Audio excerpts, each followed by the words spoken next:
2025, we're here and excited tayo ibalita sa kanila. Ano ba yung pag-mention kanina ang i-expect natin for this Aegis Halik sa Ulan Valentine Special? Siguro na iba kasi wala si Mercy. Pero kailangan namin lalong galing yan kasi iba talaga yung kompleto kami. Kasi nung time na plano talagang wala si Mercy, yung gusto namin talagang dumalingan talaga siya. Pero talagang umalis na talaga siya sa amin. Kailangan namin talaga makapatuloy namin. Nasimulan na po namin. So, nagalingan po namin. Alam pa ka naman natin, di ba sabi ko nga sa inyo, pag yun ang topic talaga, naging very, very emotional sila.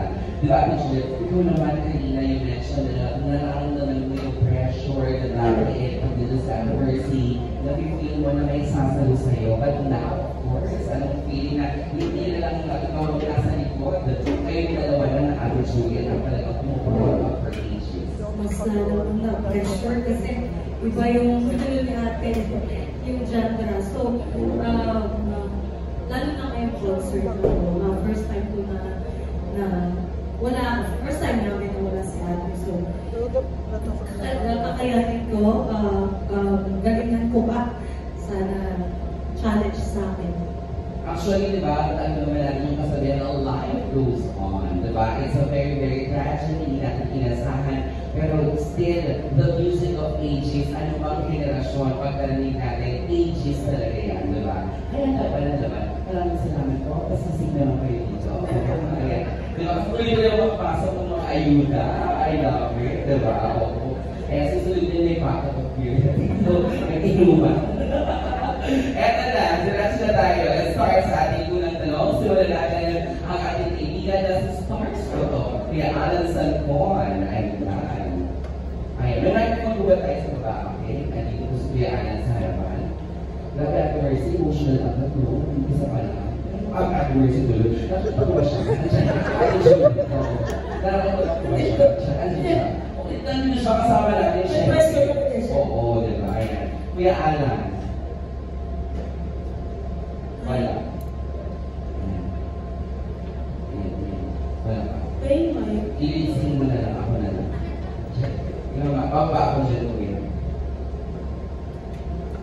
Yes. Hello, congratulations sa Aegis. Kala namin talaga after mawala ng Mercy, hindi na namin marinig yung process ng Aegis. Tapos medyo nag-i-emotional pa rin kayo sa loob ng interview.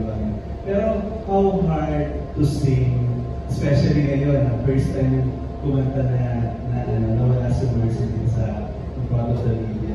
How hard to sing yung mga famous song ng Aegis without the Mercy? Paano nyo kinakaya na kaya na makaabot yung mga tao ng palibot? Parang talagang mahirap po sa amin. Kasi sanay na kami na magkasama kami ito. So may naging alin. Before pa talaga, malungkot talaga kasi na may sakit si Mercy. Hindi pa po alam ng lahat na nandito sa US, ipapagaling po siya, treatment po siya. So, yan po kami talaga, kasi naiiyak pa naman sa akin kasi kapatid po namin. Naiiyak po talaga kami, pero pinipilit namin. Then, nung nalaman po namin, wala po talaga siya. Halos hindi na po kami nakakanta. Kasi talagang, yung mga tao na lang po ang kumakanta ng kanta niya. So, ito lang po namin na alis yung mga ano namin. Pero, ngayon talaga kailangan po namin. Gusto namin ang tuloy na concert na ito. Kahit wala po si Mercy kasi pangalanan po sa kanyang Mercy po. Na alam ko, pangarap niya po pangarap niya na pag-concert ulit. Na tapos na operahan sa akin na gusto ko na po gusto niya sumama dito sa concert ko. Pero, talagang malis na talaga siya sa akin. Kailangan natin magpatuloy ko. Nandito pa rin po kami. Kasi yun po ang gusto ni Mercy. Tuloy pa rin yung Aegis. Ibutugod na po kami. Siya po nagsabi sa walang iwanan. Pero siya po nang iniwan sa kanya. Is there a time na nararamdaman niyo pa rin yung presence niya despite na wala siya habang kumakanta kayo? Katram, or Opo, talagang sa yung pag sa stage na po kami, talagang nararamdaman po kung namin siya. Mas on the lighter side, parang maganda yung concert kasi hindi lang yung age yung makikita. Yung sample po yung artists like sila Morissette, sila Julian, sila Oldie, di ba? Is this your parang, kayo ba yung hands-on na pumili sa kanila para maging part ng concert mo? Paano naging process mo? Hindi po, pero talagang masaya po kami na nandiyan po sila. Talagang malaking pasalamat po namin na nasa ganito na sitwasyon po namin nandiyan po sila. Thank you, Iggy. Congratulations. Thank you po.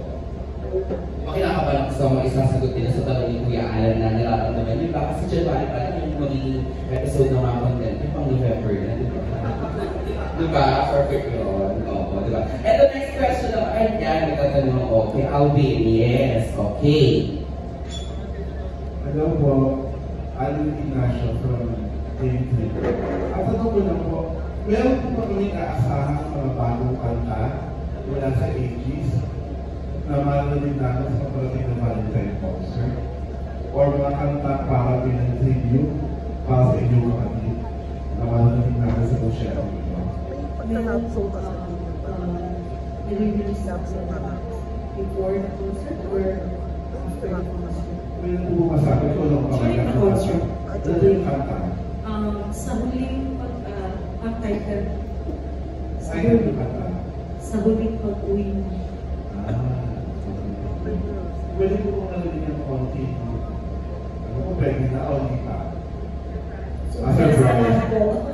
Ano po yung mga surprises na pwede abangan sa Rochelle? Marami pa po. May mga cover songs po ng mga kanta po niya. So, nanap ko rin sa iyo po namin. Gusto yung mga songs po talaga sa mga ages na hindi pa rin po narinig. Kantayin po namin. Okay.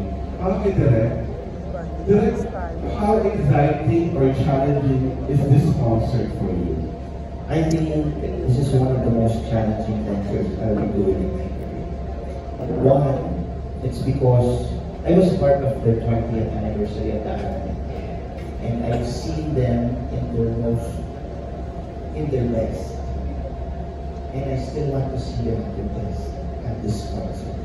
And I will try my best, together with the team, together with AGs, sama-sama to, together with the producers, we will make sure that this is a show na nakakamahan na. Because puno ito ng puso, puno ito ng purpose. It's a purposeful concert because ngayon, kinakantahan nila ang isang miyembro, isang pamilya. And maraming salamat po siyempre, in-accept nila sa pamilya ito. Hindi po ako yung papalit winners. Pero, yun po. Huwag kayong hindi. Direk, of the many AG songs, ano yung favorite mo? Ooh, it's hard. Siguro, pinakagusto ko talaga yung Luha. Luha is because, sinabi ko dito sa kanila, when I first directed their concert, noong 2018, I told them na, actually si Mercy na yung sabihan ko, alam mo Mercy, yung kantang Luha, yun yung kinakanta ko nung 6 years old ako sa taas ng table, may hawak kong suklay, at kinakanta ko yung Luha. Tapos ngayon, after how many years, nakadaupang pilot ko na kayo, nakahawakan ko na kayo at nag-interact ko kayo at nakapag-collaborate ko sa'yo. Sabi ko nga, also in my career as a singer, this is, as a director, this is the closest I can get to an OPM icon. And ages came back. Yeah, I will make sure really that the show is something like that. Maraming salamat, Direk. Thank you din, Kuya Alvin. I-diretso na natin kasi parang tanong ni Kuya Alvin at yung mga naging kasagutan nila. And may kinalaman din sa next question mula naman siya sa Inquirer. Ayan, from Inquirer.net kay Hannah Mallorca. tanong niya direct and Aegis, kadalasan daw po, yung mga kanta ng Aegis ay ginagamit ng mga sawi, ng mga broken hearted. Ano daw po yung dahilan sa palagay niyo? Despite of this, bakit bagay pa rin po na pang Valentine's concert ang inyong music? Kuya Ray. Tama, diba? Nagulat. Kala na kasi Kuya Ray, nung sinabi ni Ate Judith na parang kahit mugugod-gugod na kami, kumiling siya sa'yo. Ayan. Ayan. Una-una, huwag pinakamaganda sa ganun. Diba? Kaya ganun sila nagsalita. I'm 63. Pero hindi kayo yung 62. Kuya Ray, dahil sa book mo, gusto-gusto kami na labubud. Kaya na yung susunod. Ang tanong Kuya Ray, anong inihanda ng meriendas? Ay, ang tanong Kuya Ray, despite of yung music niyo po ay madalas ginagamit ng mga broken hearted, mga sawi, ano po yung masasabi niyo na bakit bagay pa rin siya na pang Valentine's Day? Kasi ang ganda ng Aegis, parang love songs eh. Mga sawi, kaya lahat makakagay. Kumbaga sana sa mga bata, mga bata nag-aaway, mga bata nagsisibot lang. Magbibilang ka pinagdadalaga. Kaya nakakagaling kayo patanda rin. Nagagaling nila yung mga songs namin. Kumati, tayo luka, basang-basa sa ulan, mahal na mahal kita. Sabihin, the lyrics itself, kapag sabi na bagay kasi yung mga pag-share mo love and share. Kaya bagay na bagay sa February 1 and 2, sana maraming nakaka-relate at maging masaya sila sa mga songs na ihandog naman sa kanila. Kumbaga, ang ages po ay for all the ages and different generations. All ages. Totoo. Si Ate Vilma.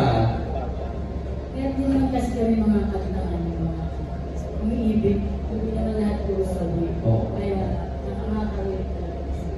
Pero di ba lang sa atin sa mga Pinoy, pagka sinabing ages at pag narinig namin na ages, talagang excited tayo na marinig yung talagang, yun nga sabi, inawasakan ng diaphragm na lalampunan, yung talaga yun. Yung mula na simula, ganun na ba talaga yung range of yung sa boses ko yung mga singers ko, yung sa vocals. Oo. Yun na talaga, buka-buka. Sa Mindanao kasi lagi ko sigawan ko. Dahil tawagan lang po. Malakas talaga yung boses namin. Looking forward kami kasi nabanggit po yung Mindanao. Di ba sumikat yung kumanta yung si Shira, yung ang puso ko. Paano po kayo pag-ages ang kumanta rin? Kaya nito na. Ay, ako, diba? Kaya, pwede mo daw bang masakol yung Ang puso ko'y nanduduro at mas hindi ko alam. Oo, abangan sa concert. Yan po ang opening song Baka nila. makatry namin sa atin. Diba? Yung mga trending songs. Lyrics na ko lang, lyrics. Totoo, ayan. Ay, ito naman, susunod na magtatanong naman ay si Charmy Pagulong mula naman sa Philippine Star. Ay, hindi ka na Ate Charmy. Ay, po ka ng table na dito, Hello. So, ano po yung songs niya? Gusto niyo po yung mga kapatid? Mag-iyak kami. Emotion po talagang hindi pumalis sa amin na hindi kami iiyak. Hindi kami malungkot. Pero nandun pa rin po naman yung masaya kami. Kasi nandun po sila sa concert namin sumuporta po kami. Sumuporta po sila sa amin. Sa 1 and 2. Yun yung emotion po namin na masaya po. Kaya kahit po kami malungkot. Yun po luha. Luha na naging halik. So, for my second question po, ano yung pinaka-tendency mo kayo music? And then, ano yung mga changes after the concert? Yung pinaka-na-miss niyo ko yung music nursery? And then, ano yung mga naging changes after the concert? Yung ano po, makulit kasi yun. Tapos yung pagdandamit siya, wala po sa amin eh. Nakatago po talaga kami. Siya, hindi talaga wala siyang ano. Gusto niya ilabas talaga, pumisilo siya. Tapos, ito, hindi naman natin kaya ilabas. Ayun po na-miss namin sa kanya na pag tumawa po siya, wala pong wagas. wagas po tumawa. Yun po talaga. Tapos magpapahal po siyang kapatid. Kaya, yun po. So yung ano na lang, yung mga changes after the vaccine, Yun po, kami dalawa po. Kasi si Ken talaga, parang ano lang siya noon. Kasi talaga kami ni Marcy yung matagal na. Kaya kami yung nagsasalo. Pag saluhin mo to, yun talaga. Pero sa ngayon talaga pag sinabi ko sa kanya, ikaw to. Kailangan ko namin magtulungan. Kasi wala tayo sa Marcy. Ito yung first concert ko na wala po siya. Kailangan po rin yung magtulungan. Kung pwede po sila rin kumanta rin. Kanta rin yung iba siya. Kasi si ate, pag once nakatingin na sa'yo, ibig sabihin ka type mo na yun. Eh, ako, hindi ako sanay sa ganun. Kaya si ate ngayon, nakapunong ako sa kanya. Saluhan. Maraming salamat Miss Charmy from Filmic Star. Kaya naman, grabe mo, alam mo, as much as iwasan natin talaga na hindi tayo mag-dwell sa question, we cannot. Kasi syempre, Ate Mercy is really part of AGs. Kumbaga siya talaga, at actually hindi naman siya, kayo lahat, di ba? Na kompleto. Pero talagang while watching you on stage na perform kayo, parang ramdam ko ba yung presence talaga. Tsaka yung tulong, hindi naman na iba, hindi naman na bago. AGs is AGs, di ba po? This time, we have a very special guest. Special guest. From team. Ganun dapat din yan. Nagpapatrol. Please welcome Miss Gayle Kirshner. Kung kayo maniwala ng pagsahin mo. And hello po, congratulations of course for your coming concert. Pero, talo ko sa rin ko ni Jai mo kanina, no? When we talk about ages, of course, hindi mo mawala na game of members. Pero, I really wanted to dwell more on ang tagal po ng AGs, we've been there for so many years already, pero up until now, even the newer generation, kilala pa rin po ang AGs. What can you say about it?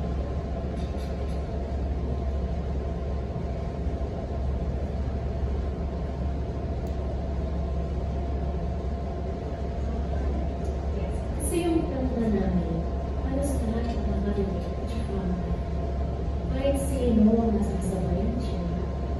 Kaya talagang hindi siya mawawala ng mga videos. Doon pa rin yung kanta. Kung nakatapos sabi, Was there ever a time na parang, siyempre po marami na rin kung mga bagong banda na lumalas po ngayon and pilots and all of that. They're also doing different concerts. Was there ever a time na parang ginabahan na po ang AGs na parang may mga bago ng mas gusto yung generation, pero nandiyan pa rin naman po kayo. Actually, ginagawa namin sa mga live shows. Gumagawa kami ng mga programa songs na medyo babagay sa mga bakal.